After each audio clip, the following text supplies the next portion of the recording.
He has control over what goes on with the children.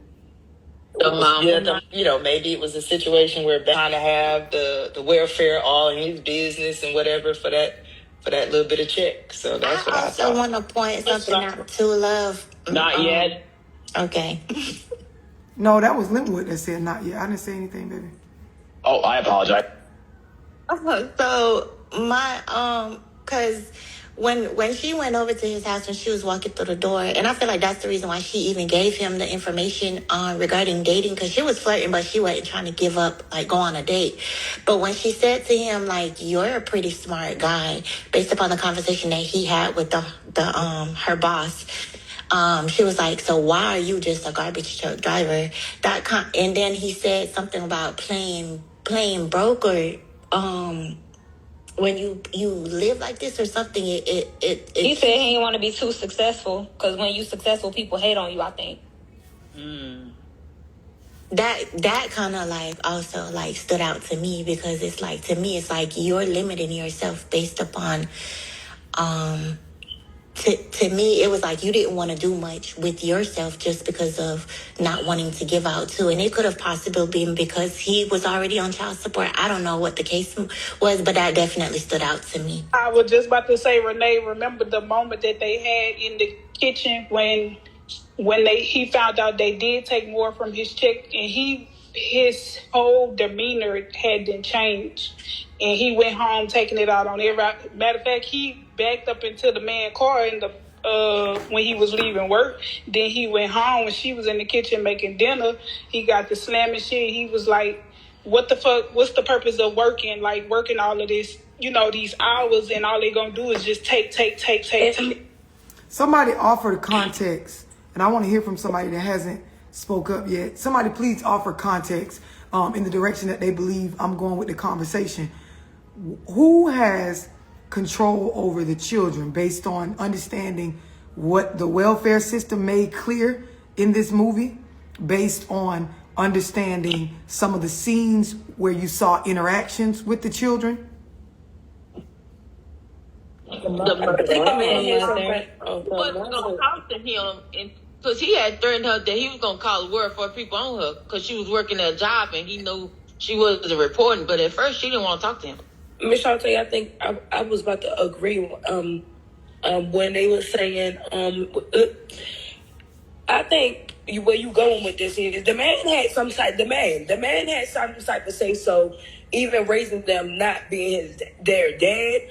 But I feel like they looked up to him too, like not being their dad. But I think like from the mother's point of view, like the mother had say so, but the mother didn't have any say so, like because she was just keep having kids, but no father. There's no father there, and I feel like she wanted him to be not the father, but the role model of the children. Rashawn, who has control over the children? The moms have control over the children, and the moms is the ones that can keep the man away. Period. Point blank. But the man was still no matter what he do. If the mama want to keep them kids away, that's what she gonna do.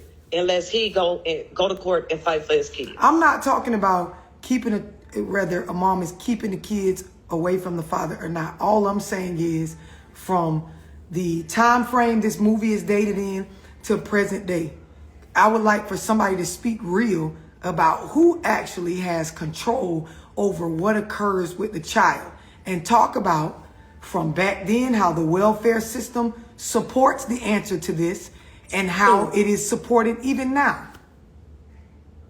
I think the government had control over the children at the time. The governmental programs supported who in regards to the children? Mom, because mothers have all of the men control. can't go sign up for no government assistance and get it. The government has the woman that still carries on today.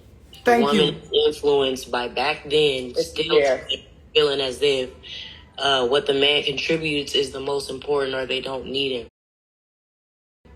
So now, let's talk about it, right? And I'm gonna say it because nobody's taking it there. Love, can I say something? Go ahead. Coming from my mother was a leasing clerk 35 years for public housing. So, and I lived in public housing. It's so funny if you're a child of the 60s when you went to Chicago, you couldn't even get the projects unless you're a couple. Mm-hmm. And then in the mid 74, and that's when the whole movement came in of women saying they don't need a man to have, and that was driven because you couldn't have a man in the house at all if you were a single woman mm-hmm. on welfare. Mm-hmm. It was if they found, and they would come and inspect, and that was true. And if they found any aspects of a man, and they were looking to find, because they wanted you off. They didn't want you to be on welfare for any extended amount of time. Mm-hmm. And if they found any piece of a man, they would kick you off of welfare. This was how many kids you had. And Donna is speaking from her. Go ahead. This is personal. This is truth of Chicago. CHA, Chicago Housing Authority. We lived in Henry Horner Homes, 1847 West Lake, 15th floor. So, women they made a decision. They made a decision mm-hmm. that has carried forward for 50 years now, mm-hmm. that it was more important for them to be a mother to a child versus having money, government assistance versus mm-hmm. having a family, husband, because having a man meant you lost money. Yep. And so they made a decision to say, no, we're going to just take the money. And we still going to have a man. We're going to stick the man in where we could. But you're going to become secondary. We definitely. So let's absolutely become secondary. So let's talk about this, right?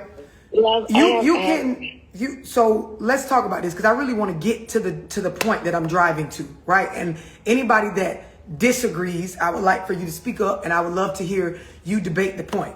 But historically, when we're just speaking in women in general in our culture, we were more so forced into the mindset. It wasn't that, we just made a decision, because a lot of stuff we were ignorant to, a lot of shit that we were not united enough as a community because of certain shit that went on, like I said, with jobs and being suppressed systemically with racism and a lot of things. We just weren't awake enough to see what was being done to us. And so women were drove in the direction of the decision, like somebody said. And Miss Donna, I love that she spoke up and got straight to it and was able to give real experience of living it for anybody that is doubting, right? Women were driven to make the decision that receiving financial support from the government to raise my children was more important than a family staying together, or me going through that struggle or that dynamic of trying to work with their father or any man, right, to make a way that way. Now, when I asked y'all who has control over the children, it is as plain as day, unless you are trying in some way, shape, or form to hang on to a straw of the ladder. If the governmental welfare program stated that if a man is involved, we will not help you, right? It shows that the government is only willing to help who they see, right, should receive the help or who should be in control. Otherwise, if a man is involved, you're on your own.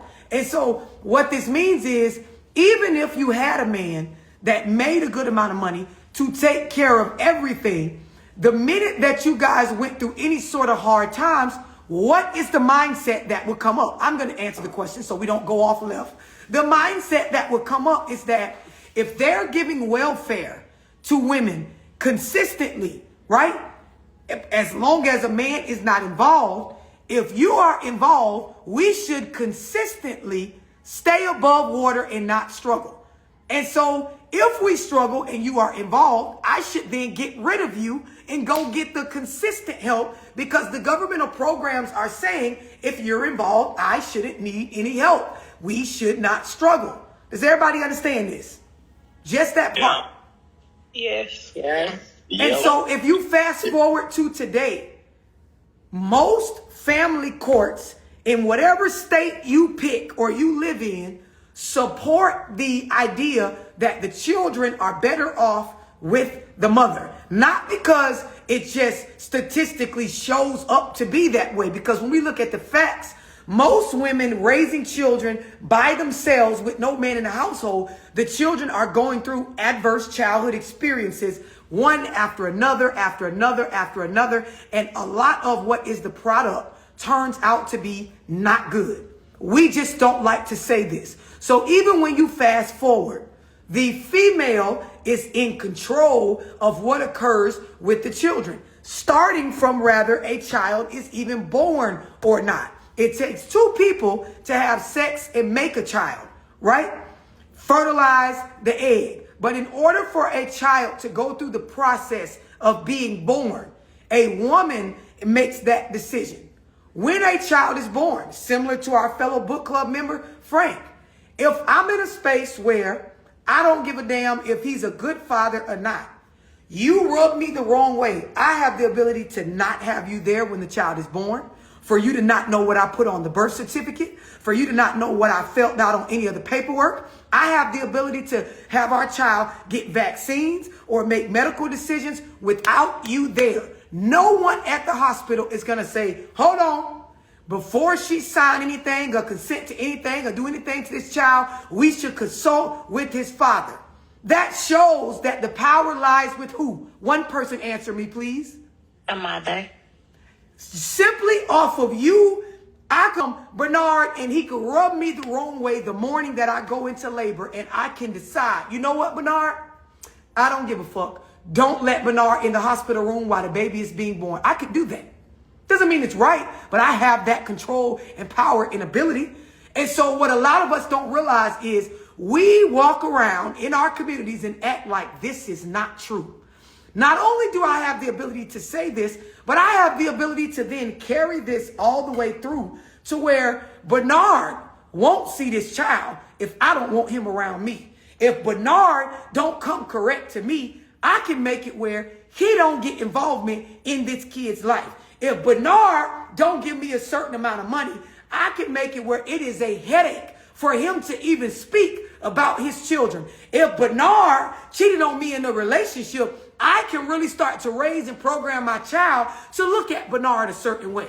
The difference is when it comes to these topics, I am unwilling to look at it in any other way besides what is actually going on.